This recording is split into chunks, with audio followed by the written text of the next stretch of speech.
Ja, halleluja. Vi er sammen etter Guds ord I kveld og hittar på Israel sin kveld. Her jeg bedt om å signe året for jakken og stundene. Takk for ditt ord, Herre. Takk at det er sannløyde. Takk at det er din vilje. Og til det som du bundet det til, og du sier til at det året som fer ut I sin munn, det skal fremje det som du sendt deg til.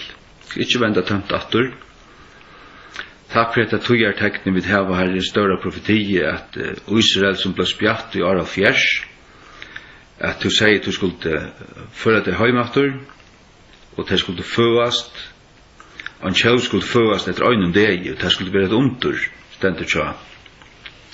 Jesaja 6:8. Og til største tøyertekning I akkurat tøy her til at Israel var endurfødt og tar heimater, finnes sitt land. Og til det som vi hittar etter, så vi vet at ting skulle hente I trångtar tøyene, vi gjøte noen, og da skal tempelet være endurbyggt, og Antikrist skal fære opp mot jøten og gjøre friere avtale vittar som man skal brauta, så skal han sette anstigt øyingaren her oppe I tempelen. Så tog man tempelet være byggt. Og nu jødene heimater og tar det av gjørst alt klart til å bygge tempelet, tar det av funnet seg til rei og kvojene som stender at de skulle offre, og tar det av trene aronitiske prestaskapen og gjørst alt tingene som skulle stande I tempelen. Og tar det klarer. Og vi sutja tøyartekne, sutja vi høyre krudj og gramlander krudj og alt det her. Men du sier så enden ikke affriøyt. Men vi hitja på Israel, og vi hitja på tøyartekne, gjerskjoltar og hev og skjeggvar skulle brauta eller uila, og vanlige nekva gjerskjoltar, og alle stingene, og folkasløyen skulle kvøya I råaløse, og I 8 fyrir det som det vita skal komme iver gjørende. Men her okkara vevn og okkara trest til atterkomma, og til at vi øya evet loivit her, og vi tar ikke okkara heim her, men vi søkja ikke hente heim, men vi søkja at han kommer til heimen, ta alt skal være nytt, ta tur skal komme, og endurrøsnen, eller opprøsnen skal ha funnet seg sted, vi skulle være I en dörda lika med samma vid här, du skal sitta som konkur I Jerusalem, og vi skulle være sett að råa yfir bojon av hjørne, I tusenarrujten. Så her vi gleda okkur, og vi hitja fram møte tøy, og vi tryggva fullt og fast öllum som vi sagt, at lukka som profetien gikk ut vid den første komo, således skulle profetien I öll genge ut vid den 17. komo, og tusenarrujten og öllum tusen Bibelen sier. Og her spiller Israel og en øyla sentralan løyklut, og du hitja vid, du sier det også, hitja på figutrei og all trøyene. Ta I figutrei blaumar og skjuter fram blø, ta vid at enden nær, og så sier du hese tingene skulle genge ut og I øynen atterlig, og du taler her I Matteus 24 øyen Jerusalems, men øyne atterkommetøyene lukka som kvart anna.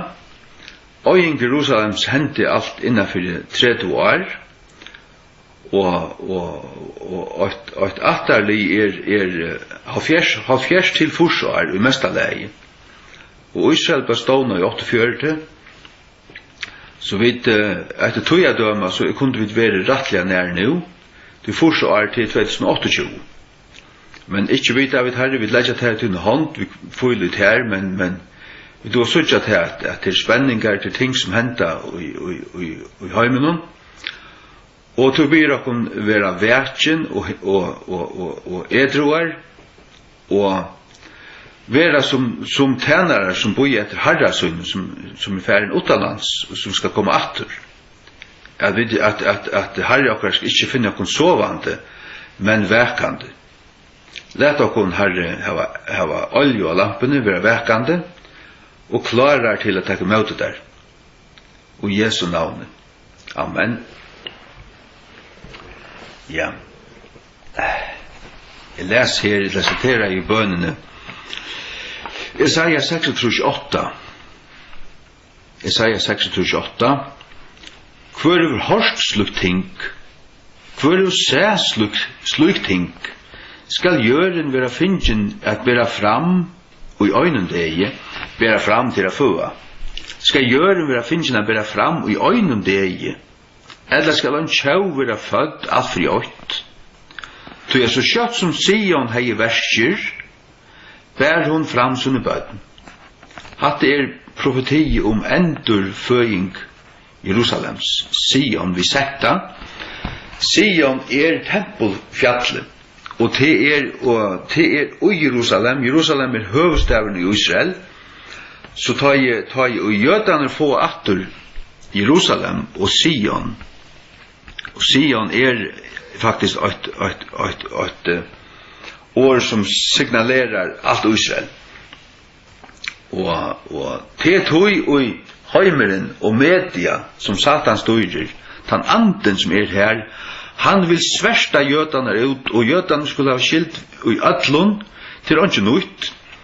Det hendte bare i Gamla Testamentet vi Nebukadnesar og Haman han så som svøyk og selte jødene, at han skulle alle drepas der på en. Men god ventet du at Haman ble hongtur og han sa tutsi sinner i stegen, og jødene slå på hevna seg og så snakka det er i sånne futsin der.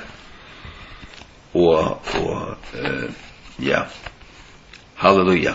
Så vi får ta oss sinter om jødene i kveld, og tja Esekiel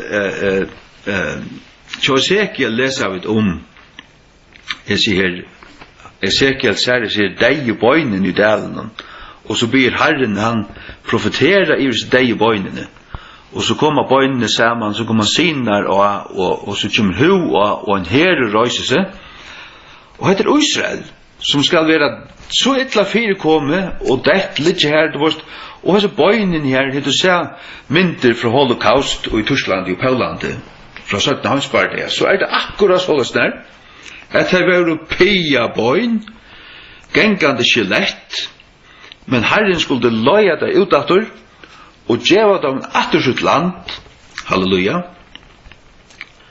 og la køyra sånn ande ut deg. Og så sier du, ja, men jødene tar ikke kristne, nei, tar ikke kristne enn.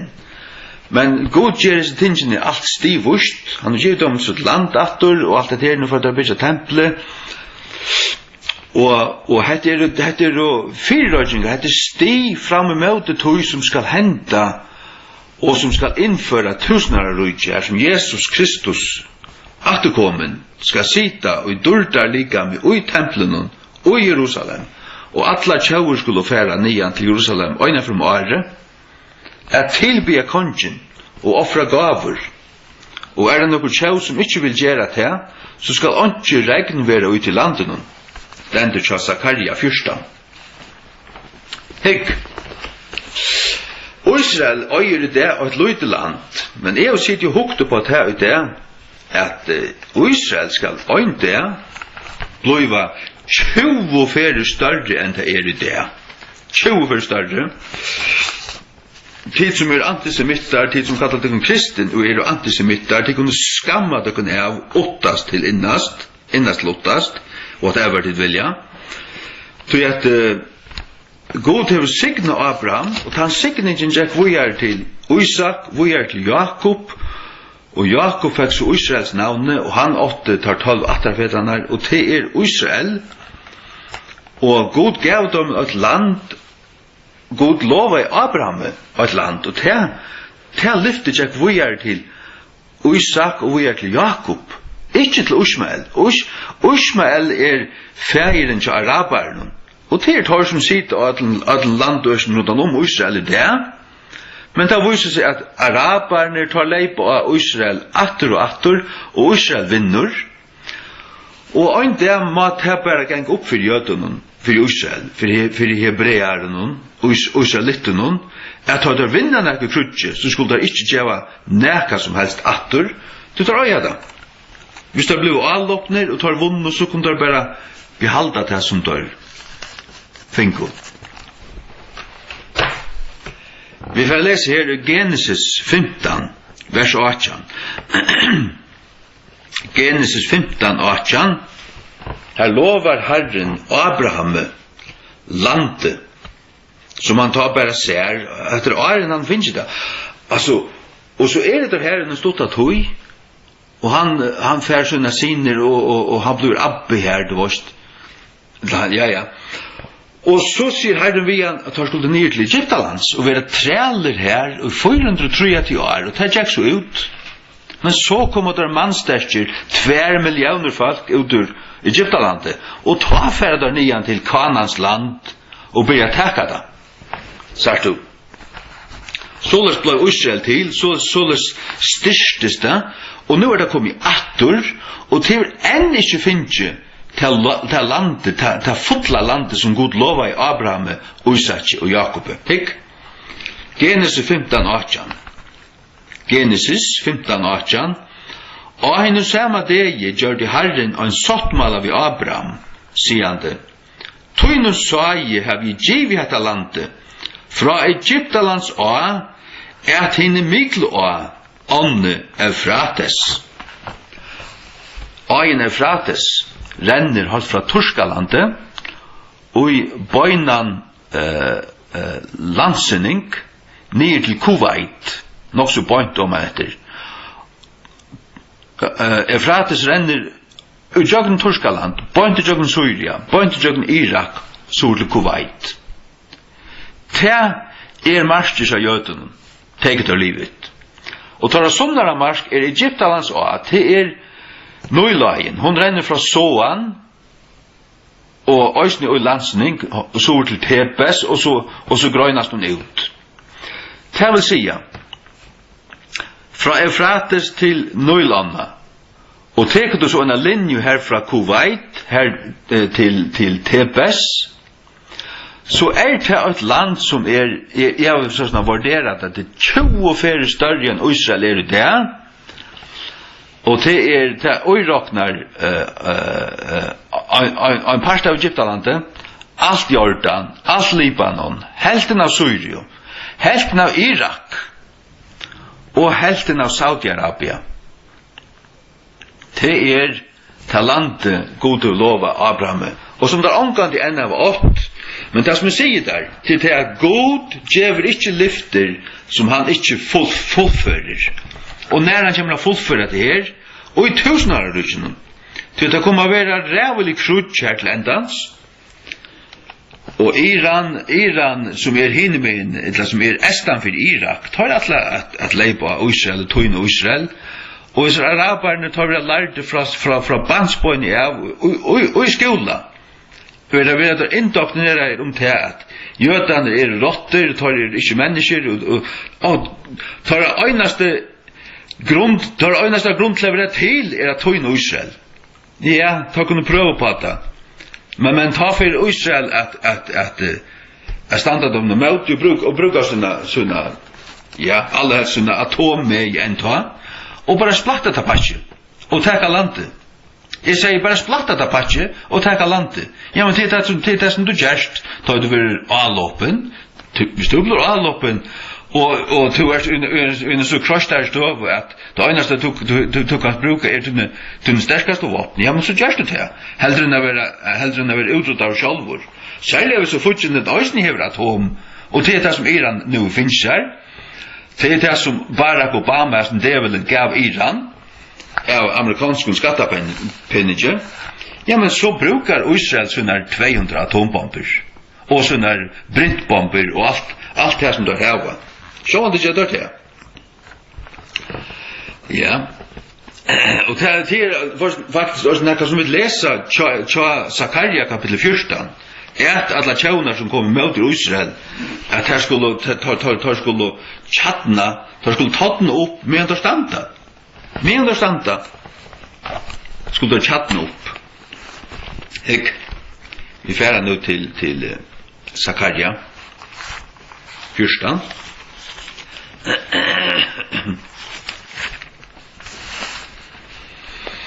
Zakaria 14. allar tjauer, Herren vil savna allar tjauer mot Jerusalem til Bardeia. Allar tjauer, ikke allar tjauer, til alt dette ST-patje, som fordømer Israel, har fjersfyrir året, og fordømer andre baden korrupt land, kanskje øyna fyr, men Israel må ikke gjøre nekka som helst, tar ikke lov til å forsvære seg en gang, som blir det fordømter, har fjersfyrir av ST. Zakaria 14 fra vers 8. Så i dæver herrans kjemur, og tunn herfangur skal bæra skiftur i myen her. For det vil savna allar tjauer i møte Jerusalem til Bardeia, og staveren skal være tidsin. Og husen i herjei, og kvinnerna neiteknar, og helmingur av steginu skal færa fram og i fengaskap, og hitt etterverande av faksjonen skal ikkje vera skåri av fra steginu. Det er altså 2 tringar skulle være tikner ta. Men en tringar skal ikke være. Ta skal Herren færa fram, og berjast i møte tøymen tjaunen, og så tar han bardist av Bardea denen. Og hans føtter skulle standa ut i det oppja Olivenfjallen, som framfor Jerusalem, estanfyrir. Og Olivenfjallen skal klona i mye tess, i møte estre, i møte vestre, og her skal være en sera mykjel dalur, og helmingur av fjallene skal bortflytta i møte norre, og helminguren av tog i møte sore. Og de skulle flytja til fjalladalen, til fjalladalen skal røkka et asal, ja, de skulle flytja, lukka som de flyttu fyrir framman i Gjerskjoltanen av døven Ossia, kongs av Juda, og Herren godmun skal koma, og allir innir høylav og vitt her. Ja.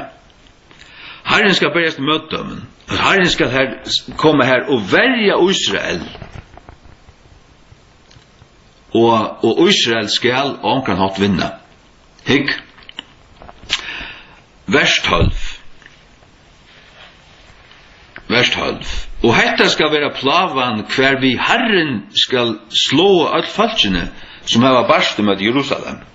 Torra kjøt skal tærast borstur, medan der stand upp ja sånn fautun, og torra eiu skulle tærast borstur ut av hålun, og torra tunga skal tærast borstur ut av munnen.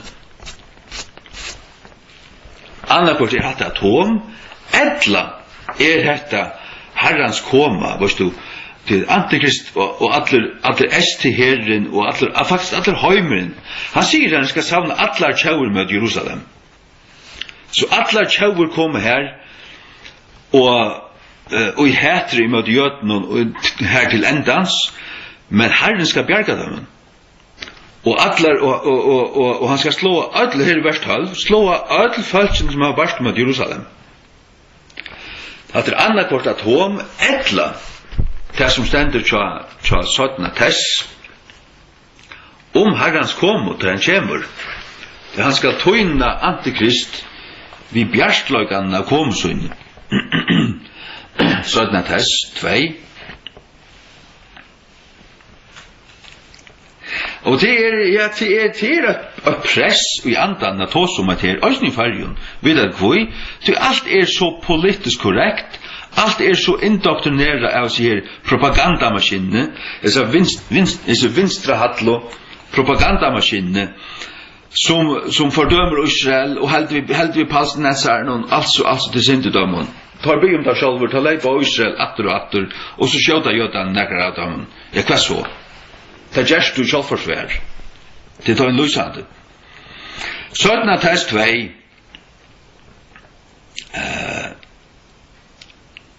Ja.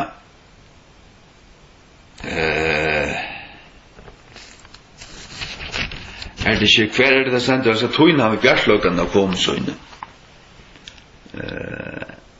Ja. Så er test 2, 8. Ta skal det som vant vil oppenbæra hvor kvann Herren skal opptæra vi andan av munnesøynen og skal øya vi bjersløkene av komsøyne. Øya med ikke tøyne. Han skal opptæra han vi andan av munnesøynen, men han skal øya han vi bjersløkene av komsøyne. Ta i Herren kjemur, så kjemur han jo i allar sånne dård og sånne kraft, og allar øyntlaner, og ta opprystende å komme vi og noen, og i dårda lika med.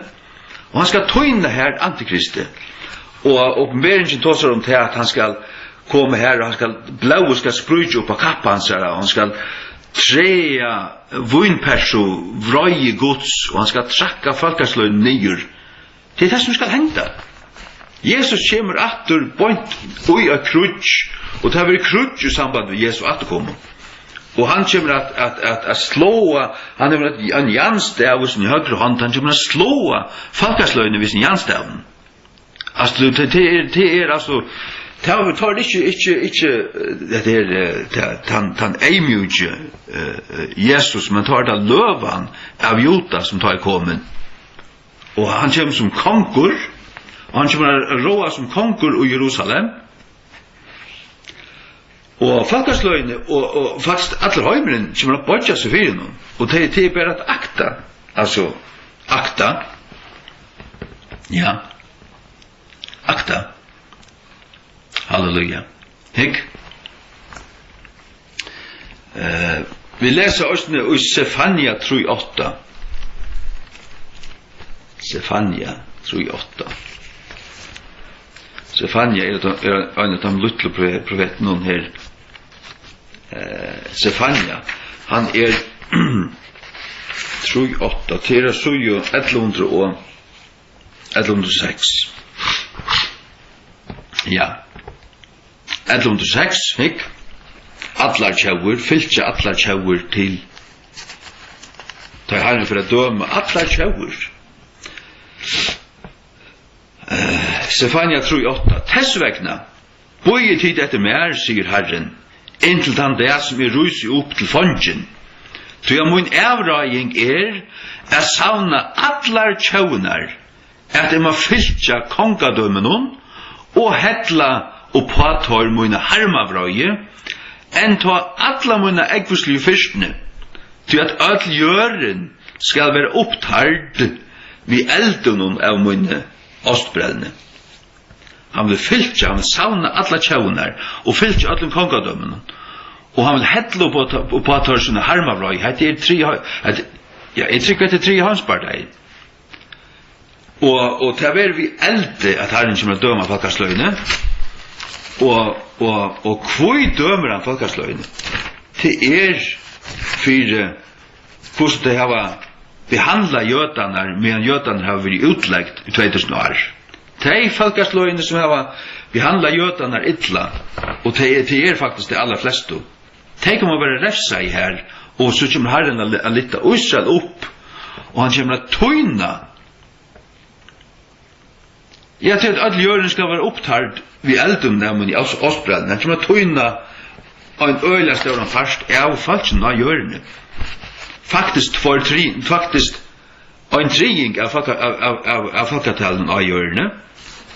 Det er så ikke vi i oppenberingen tror. Nei, oppenberingen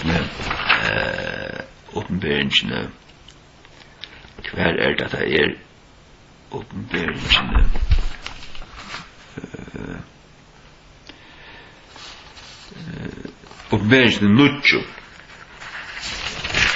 oppenberingen nutjo 14-15. Her synes jeg også i Eufrates, det her det er krutsen om Eufrates, til et marsk av Israel, til her nord her, vi Syria og Irak og Iran, til her. Til her at det ser 4 øynglande være loster, som har helt falkasløven atter inntil ta, og ta var det loster, og ta henter og størst krutskjærbønt. Oppenberingen nutjo, 14-15, eller fra 13, og hun satt i ånden ljaueie. Og jeg hørte jo en rødt fra at han med 4 hotnen og henne gilte alt det som framme for gode. Sier han det til den satte angelen, som hei luren. Løys tar 4 anglanar, som bunner og henne miklo ånne Eufrates. Og tar 4 anglanar var løster, som var til røyer til ein tøyma, og ein dag, og ein vana, og 8 år, til tessa bena tringenon av månen.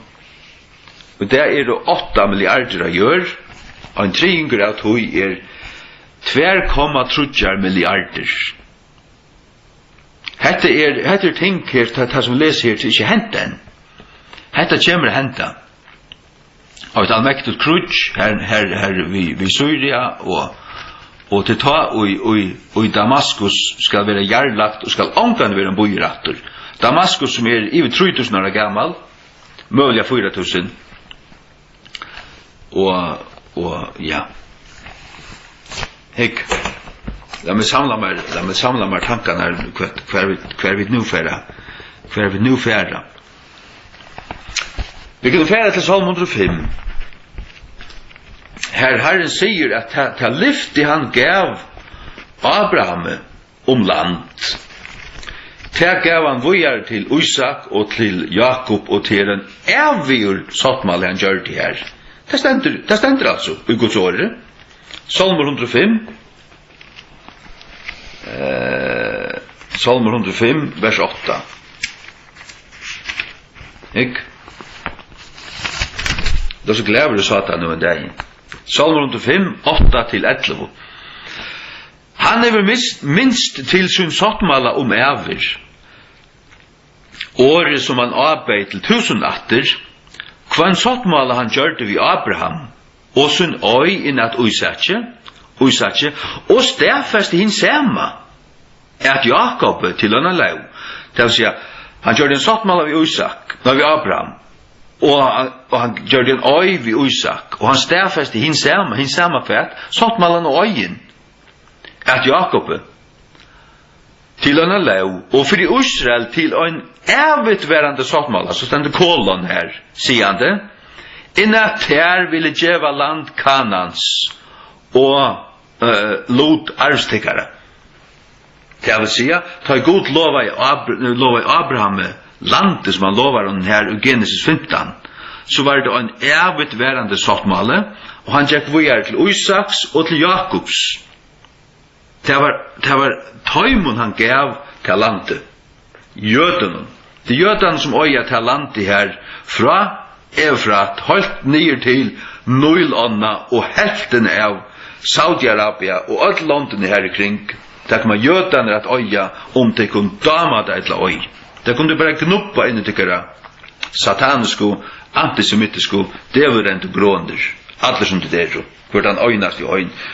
Høyen som kristen, er faktisk råkne i øyne på en antisemit som en høytning.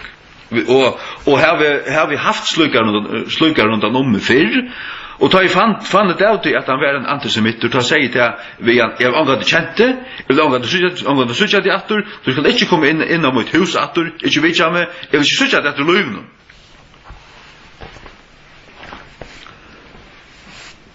Og det er så bare til. Og vi kjenner ikke kristnar antisemitter til alle fjerneste. Ja, men tar du så suttja, tar du så lese åpenbart, tar tykker ikke Guds ord. Dundrande falslærere. Ja. Hvordan så vi Ishmael og Hagar? Ishmael er feir arabarna. Hva er han så arva? Er han ikke samarvende vi Abraham og Isak og Jakob? Nei, det er han så bestemt ikke. I Genesis 21. Genesis 21. Så det var slett ikke Guds påfund at Abraham skulle få seg Hagar og få avkom i henne.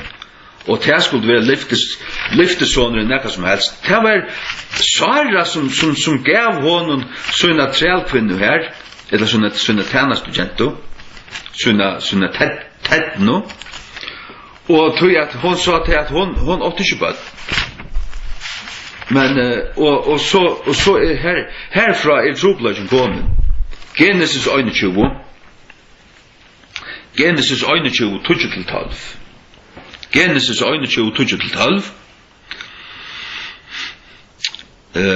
Fra Nutjo.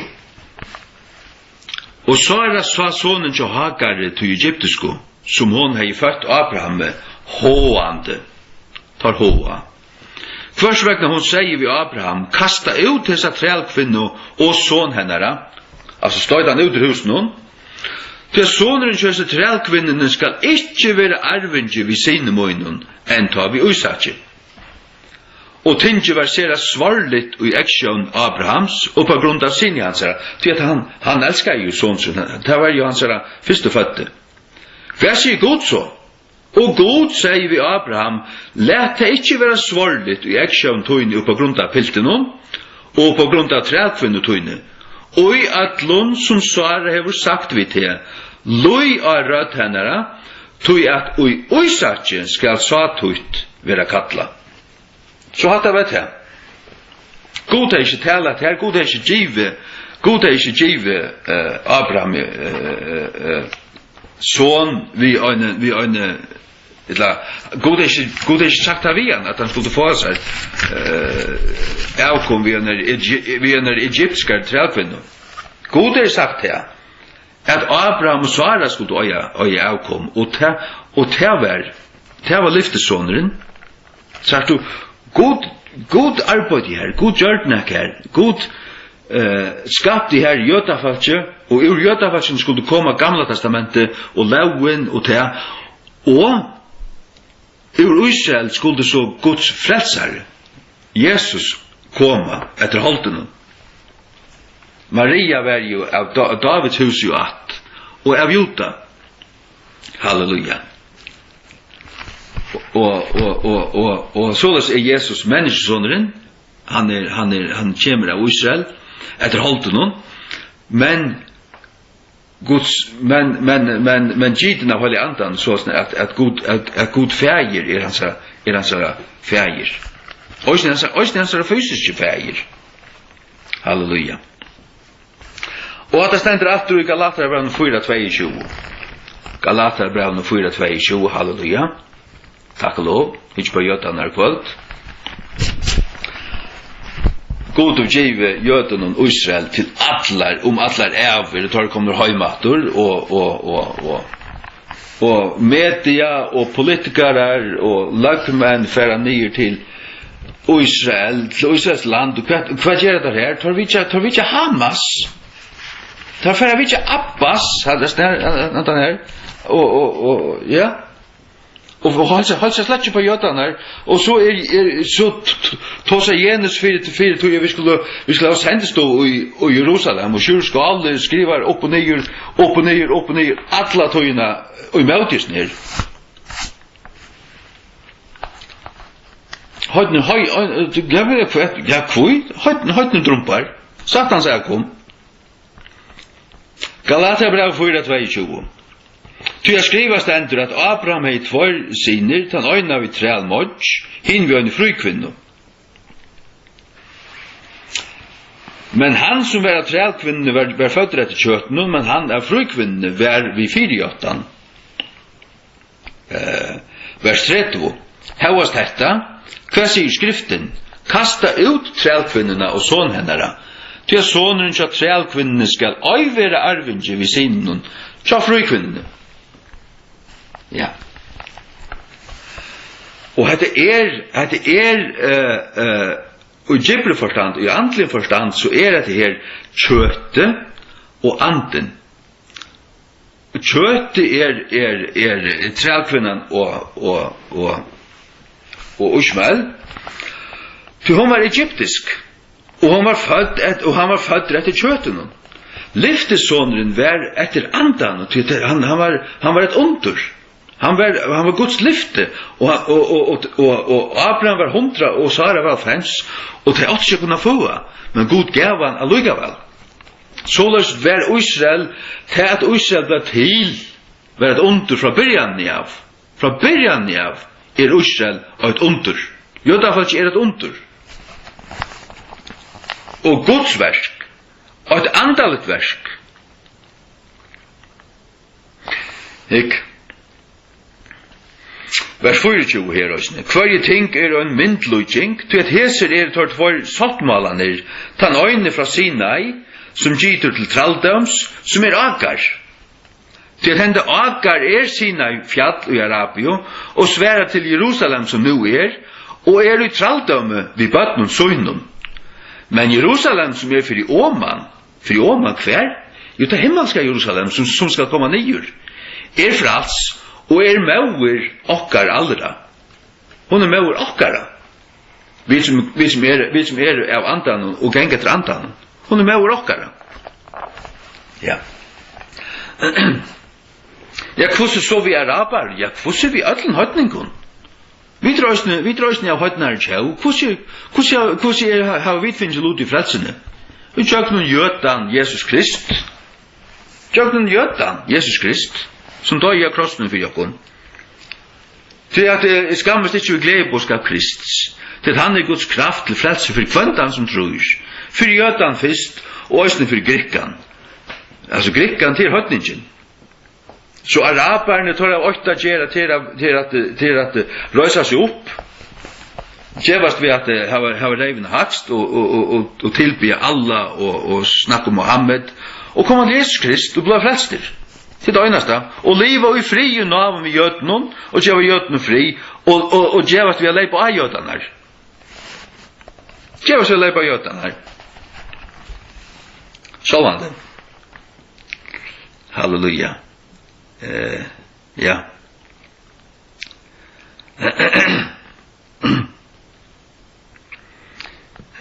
Jesaja 24. Jesaja 24. Jesaja 24. Jesu navn. Jesaja 24, 5-6. Jøren øysen dolka under uibyggen hennara. Til at høyr hava misbråte launar, brått regleskipanna, brått i en avutverande sottmala. Tøy hever banningen opp etter jørena, og tøy som byggve herra øynligir. Tøy vera gjerrarinnar uibyggvar, brender, og feir menn etter. Hette heldur ikke hent. Men det tar for å brøyta regleskipanna, og brøyta at han avutverande sottmalan, kvann sottmala, mittlen god og jøtanar, Israel, det som har god utgivet jøtanen, det vil jeg da brøyta. Og så vil banningen at oppretta jørena, og gjerrarna ubyggvar kommer å være brenter, 2,2 milliarder, til damat et løy, og feirmenn vil etter klendans, at nata plavenar som vera. Ta vera feirmenn etter. Ta vi komme ut i tusenare ta vi lydja falsk etter. Alla plavenar som kommer gengi vi gjerne rydje, fire tar sint, og øysene vegna til, hvor ikke god å døma falskene her. Og en pastor av det til at tar hava bort Israel, at tar djeva pastor av det. Bretland var størst hansvelde, fra 1500 fram til nær 1920 1314 så enda det fullstendig anna kvui tog at torskaner og araberner hadde sitt her og hilde Israel, det heilige landet under sunn i hånd, har fra krossferien inn til 1916. Og 1916 kom General Allenby, og han vann av torskun, og tøyra då helt Jerusalem under sunn i hånd, så gjerne krossferien her. Og så kom en som het Lord Balfour, og han gjør det Balfour Evolution, eller the Balfour Declaration, at det som var kallat Palestina, det skulle døylast i 2, og det hendte i 1924, eller 1921. Men da var det Churchill som gav heltene av Israel til arabarna. Varst du, her hadde bretar, hadde så det heilige landet under hånd fra 16 til 21. Men så for at det djeva, og det djeva heltene av Israel til arabarna, og det djeva en parst av det heilige landet til palestinenserne. Og det som først Transjordan, og det er Jordan. Vilja palestinenserne ha et land å bygge i, og det er det langt å finne. Det er Jordan. Tar kunne feil til Jordan å bygge hvis det vilja. Men tar så trøst, tar så for her, tar si at tar skuld hava allt Israel och tar onna inte jötunun torra land. Tar vill hava allt Israel och tar vill toina jötunun här. Men det kommer att hända. Det kommer omgående att hända. Halleluja. Ja. Hek. Jeremia 25. Ja, kvart var det väl. Ja, bort land mot. Kvar är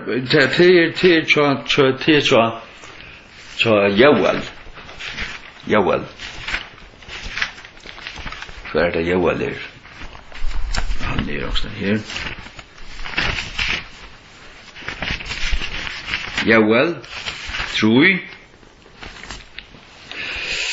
Joel 3 fra vers 8. Du jeg så i tøymundøven og i tørre tøy, da jeg skal føre atter fengaskapen av Juda og Jerusalem, vil jeg også savne alle tjauer, sars du? Han vil føre atter fengaskapen av Juda og Jerusalem. Da jødene kom heimater, så vil han savne alle tjauer, og vil føre tør åman og del Jehoshafats, og vil føre søk vi tør her, fire folk mot, og fire mun arvalod Israel, for å søke til å si ger opp vi tar her, alla tjauer. Hverjar tar hava spjatt mittlen tjaunar, og bort mot land. God kallar Israels land for sutt land, og det hava der bort her, bretan bort og god land, tar gau og helt naudu til Transjordan, og det så landet tja palestinensaren. Låt det bara färre här och sitta här och choppa fingrar på en öron och dräpa på en annan, stinka på en annan, allt vad det vilja, att det svakliga patche. 13% av folken i Israel där är palestinensare. Och då är vi troblogar av dem. Här är ett år att säga, det bara bläckar där alla ut. Simpelt än. Vi drar alla färre till Jordan. Och så har det givet atter en part av Israel det som heter Gaza. Og Israel flyter dagliga eller årliga pengar til Gaza er bytja upp atter, eller bytja, så at de bytja land upp, eller ta øyne finnkje. Men kvært. Løyerne her tar bruk tar pengarna til at kjøpe raketter, og så sender der, så får der sånn herinder, der sender raketter inn i Israel. Vi først nødgjund om dagen.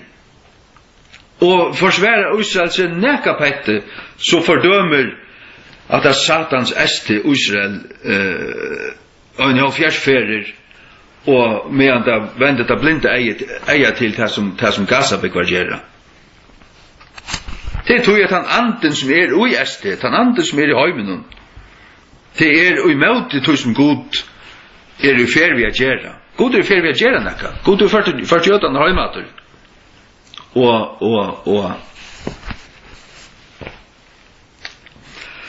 et annet som God sier, vi Abraham, det er Genesis 12, det er nekka som vi leser det, som lett dere bare hitje på det. Genesis 12, vers 3. Og det er rettelig vill man ha signing, så ska man signa jötarna. Vill man banna sig självan, så kan man banna jötarna. Du Herren säger Genesis 12:3, och jag vill vara signator som vill signa te, och banna han som bannar te, och i tär skulle alla familjegärarna vara vad signa är. Ja. Så vill du banna dig självan, så kan du banna jötarna. Du ständer främst og i æroprentinga førske King James, og de kunne skrutja av det, de kunne standa høtten av det, men det stendur signa veri Israel, og ta møyni ikkje Israel som veri fyrir 2000 år siden, ta møyni ta Israels land som i det vad signa veri det, og forbanna veri hver lortende som fyrir møtet tog, og vil bergast møtet tog, må Herren slå det kalda hvis det fyrir møtet Israel, om det så føring eller denne, eller hva søren du erst, eller ikke utgjuta.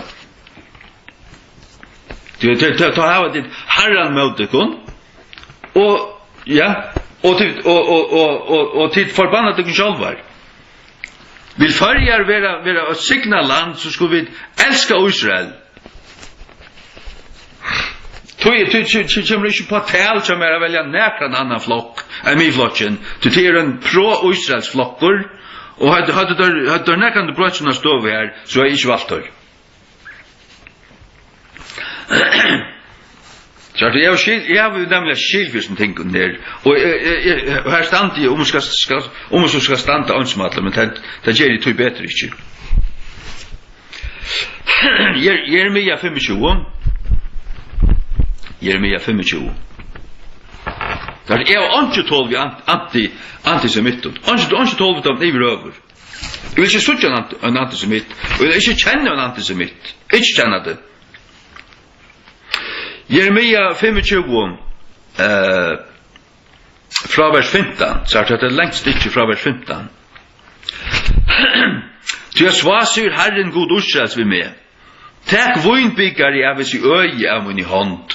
Og öllun tjauunun til hver jeg sendte til å drekka til.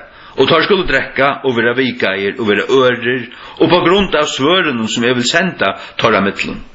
Da tog jeg byggar av hånd herrens og fikk allar tjauunar å drekka hver herren sendte meg.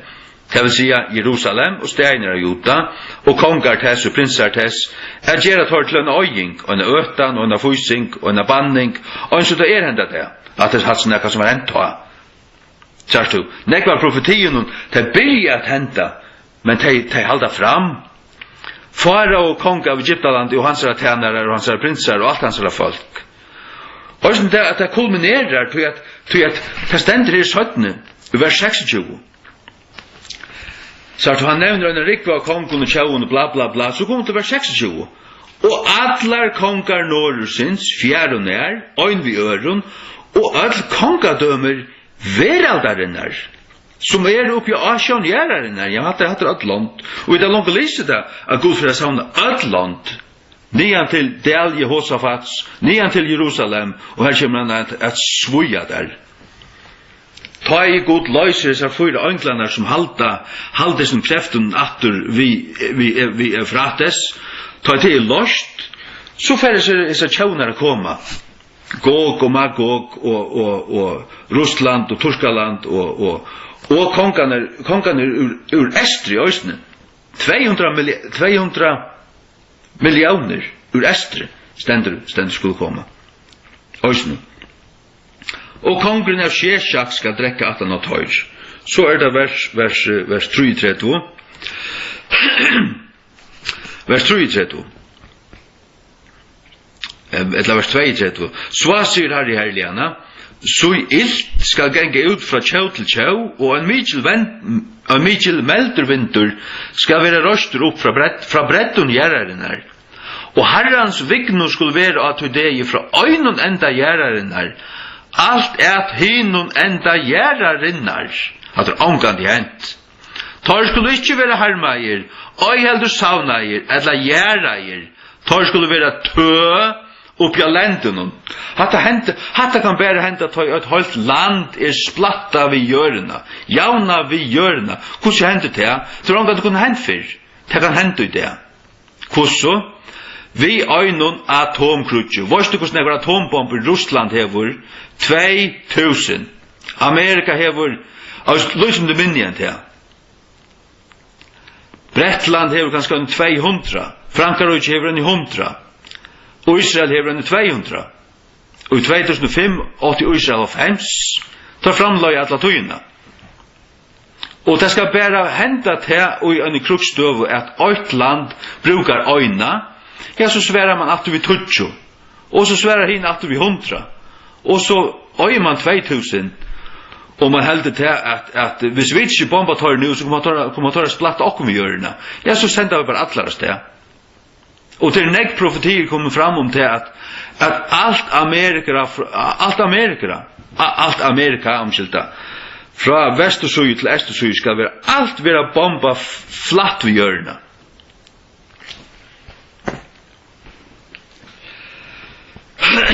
Og alt Europa. Allar Vestrheimen som man og i Trondheimtøyene skal det være sånn at hver kan du færre? Det som tar etter, det var øyla lydja folk etter. Alle til godløsningar i jaunarflotsen, tjauelsflotsen og framsøken, som arbeider ved all makt for friar fostertøk og vøying av reivaron. Det kan glede deg til det. At ligga som tøp i lenden, ønsken kommer å gjøre det kun, og så vaknar det opp i helvetes elte. Det var godt å gjøre. Det kunne gjøres vel vente om. Høyla lorste.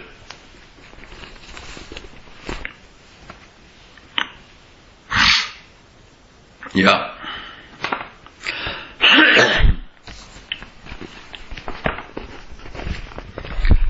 Arbeider med for det samme som det gjør det her i Sodom og Gomorra og Arne Sintaflaun og god og giv det en avværing. Og han sier at hverfor under testamentet at han setter torboina fram som en avværing. Til få av samme dag, og de brenner i en avgjøn refsedom i helvete.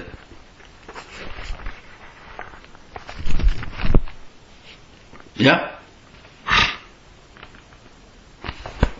All kongadømmer veralderen der. 2,2 milliarder. Og så, ja, det er bare vi tøykroinen, men så er det andre, at det er plaver, og så er det i Østene. Hikk, Jesaja trus øynesjo.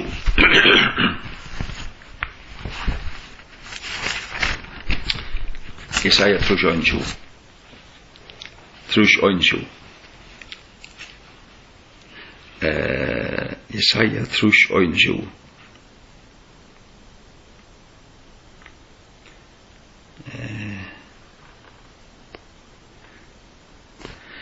Nei, eller må det være 6.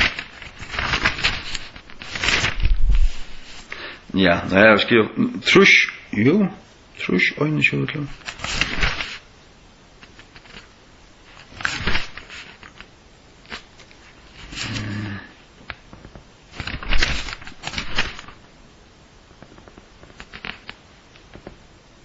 Nei,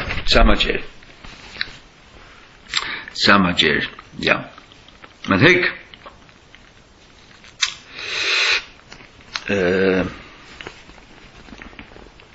alt Israel skal være frelst. Og det er det ikke nu, god du først er heim, men i Romverbrevnen 11, fra 25, Rom 11, 25. Rom 11, 25. Det vil ikke prøve at det skulle være avvidende om dette landarmal. At ikke det skulle være viser ut til reknemetingen, at blindløyge partvis hentur for Israel, inntil høytningene fytling kommet inn, og så skal alt Israel være frelst.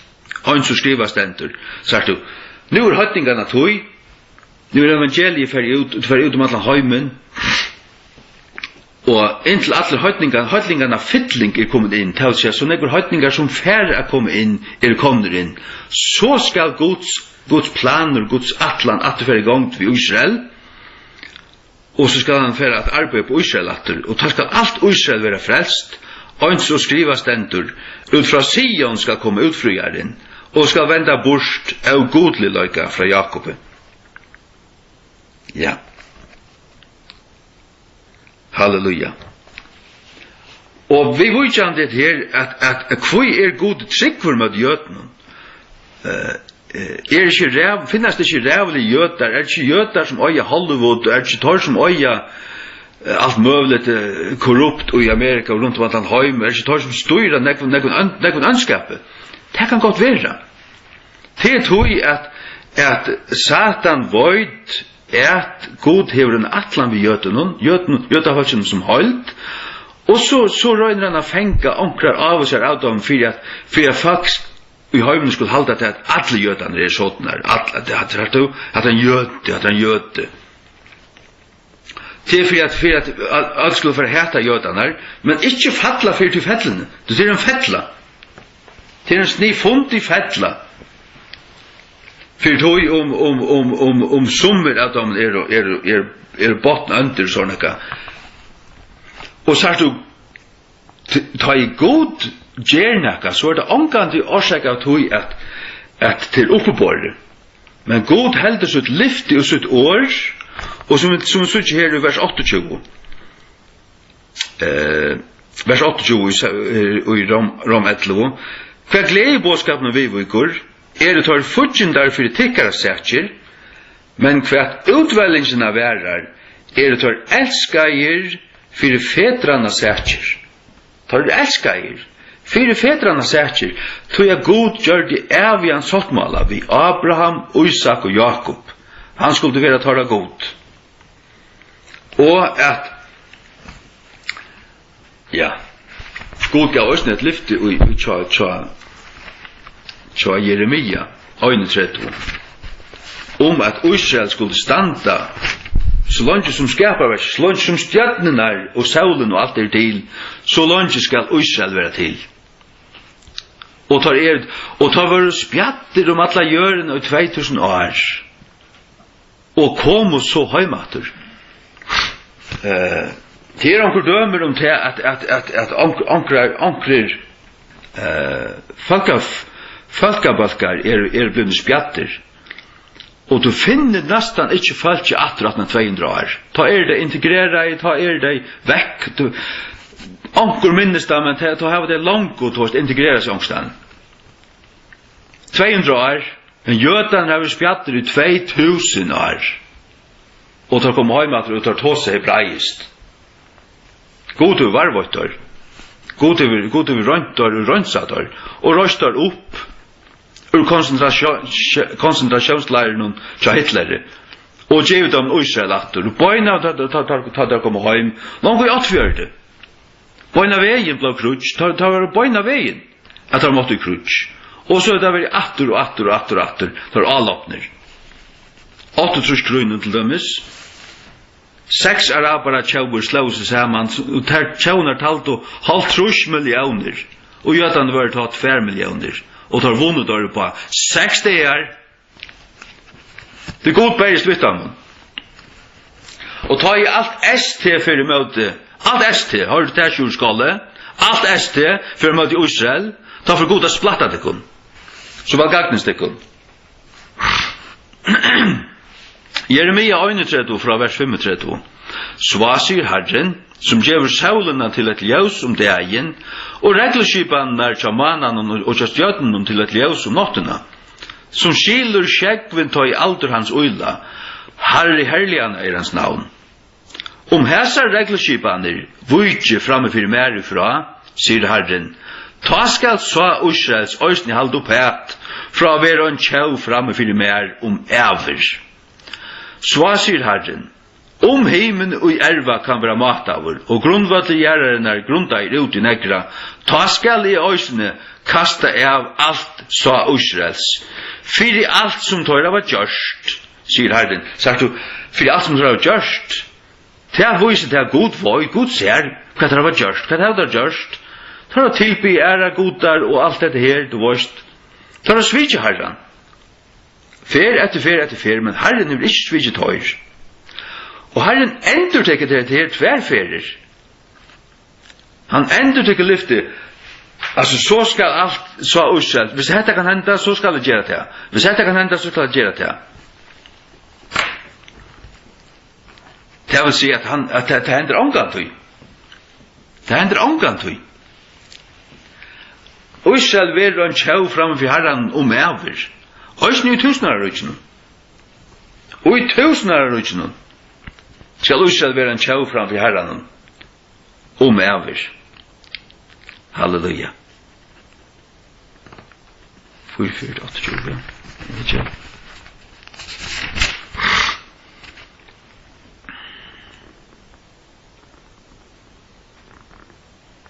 Ja, halleluja. Zakaria, nu får det rundt det av i Jesu navn.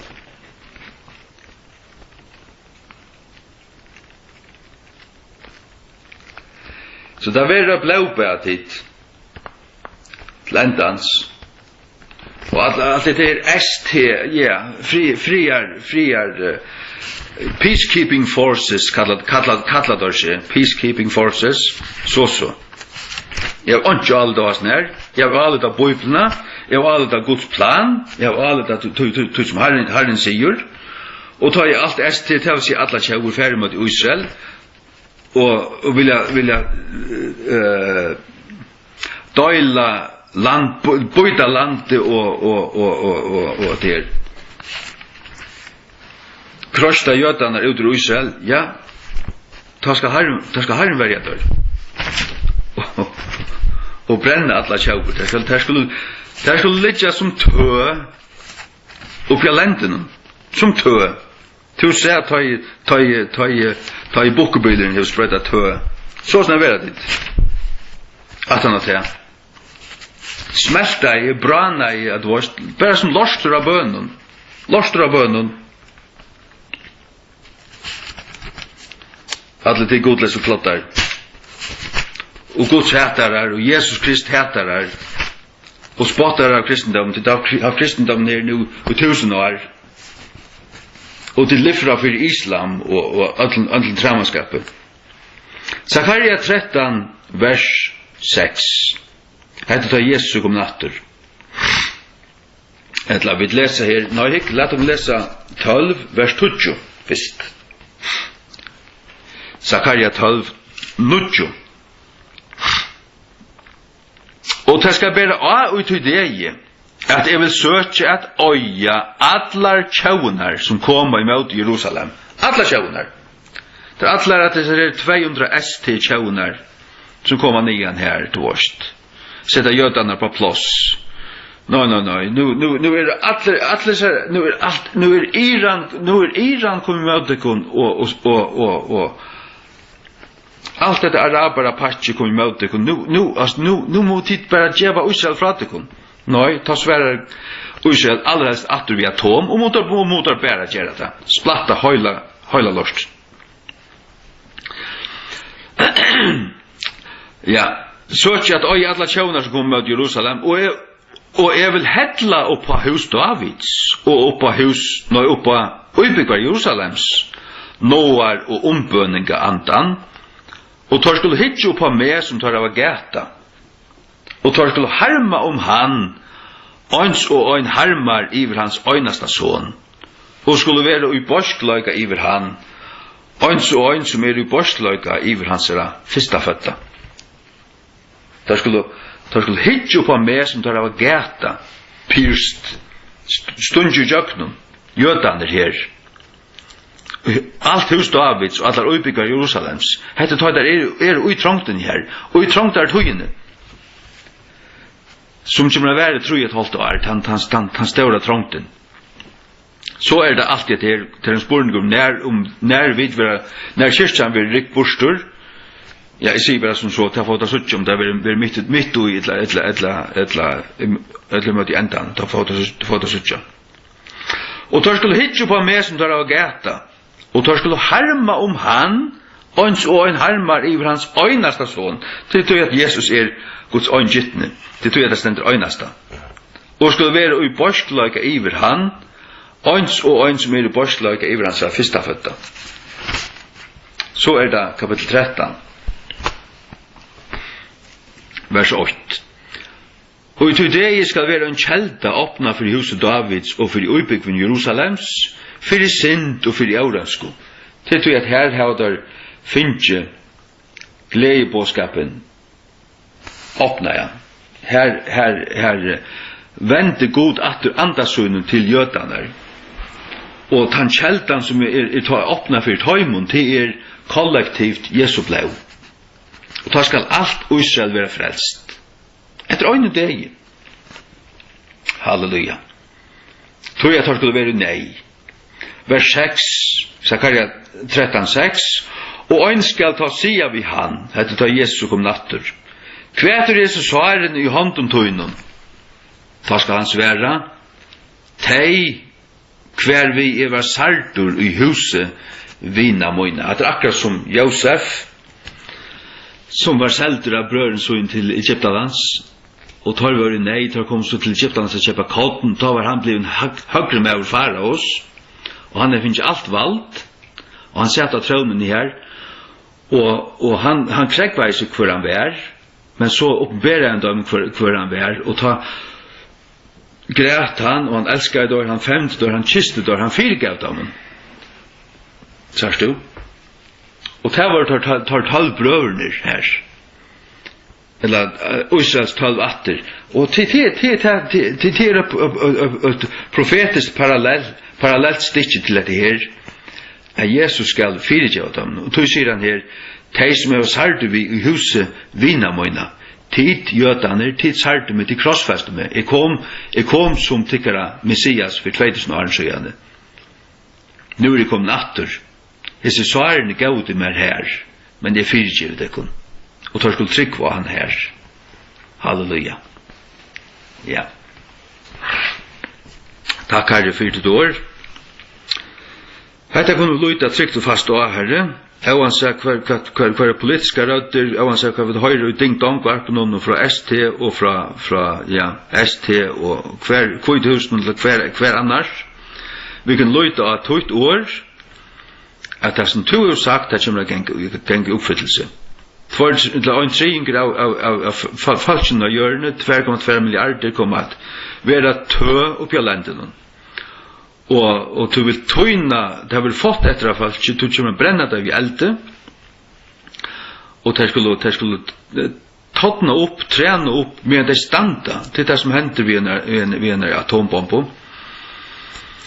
Og det er fyrir til at det har behandlet jødene, men tar av i utlegt, og bytt ut land, altså Brettland bytte ut land her, og fra tog stund, det var som tar gjør sjálfmord. Brettland ble ferdig ut på 20 år.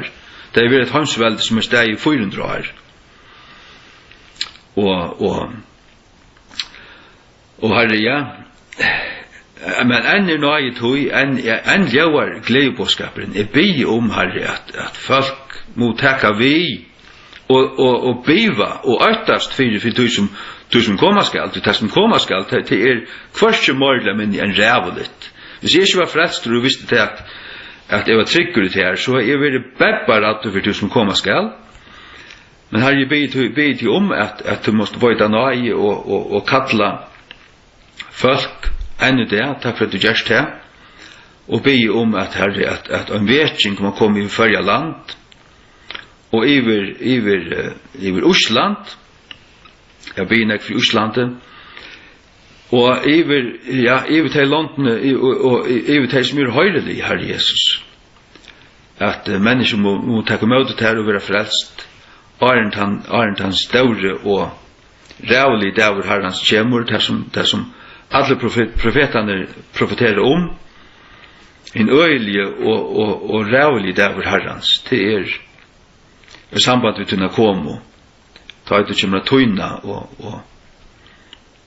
og ståna til trutje og kommer litta Israel opp og alle landen som her kom i møte Israel det kommer være faktisk jauna i hjørna. Og jeg sier bare staurer og høyleier og rattviser tøyner daumar ta du dømer så dømer du rattvist og her åndsja kommer at rom og det ligger så alt tunn i hånd det kan vi bare lese om og suttja hva det fyrir gjerra og sikna vi i Israel og sikna vi i Jerusalem vi bygger fri for Jerusalem og be verjo i jødanar og ta større krutje være her ta skulle 2 triingar være rikner ut men en triing skal være etter og vi vet at det kommer bjarga jødanen og sørste og kommer tøyna antikristi vi bjarslagan av tunne komo og det skal være en så større hjertskjolt her at olivenfjallet skal klona og alt det det kommer genge oppfyllelse det kommer alt a genge oppfyllelse. Halleluja. Takk for Jesus. Amen.